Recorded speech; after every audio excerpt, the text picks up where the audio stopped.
Welcome to Blizzard Fire. We hope this video helps fire up your solution. You start by powering off the camera and removing the battery to avoid electronic locks. This protects contacts and prevents autofocus motors from engaging. Once done, set the camera on a stable, padded surface so the mount faces you and you avoid slips. Make sure to find the lens release button and note the bayonet index marks on lens and body. Press the release firmly while turning the lens the correct direction. You do this now to separate mechanical catches. You press and hold the release button continuously, then apply a steady twist, usually 1/4 to 1/2 turn, following the mount's alignment arrows so you disengage the bayonet tabs.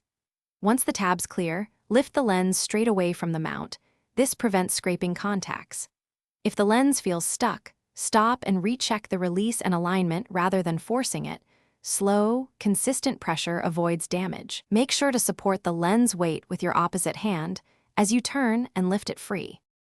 You finish by capping both the lens and camera body to protect delicate electronic contacts and mirrors. Do this promptly. Then inspect the mount visually and use a hand blower to remove dust. Avoid brushes or cloth inside the mount. If the lens refuses to come off, keep the release depressed and gently wiggle the lens while turning. Do not yank. If it still resists, stop and consult a technician to avoid bending bayonet tabs or damaging the aperture mechanism. Thanks for watching. If you found this helpful, don't forget to like and subscribe.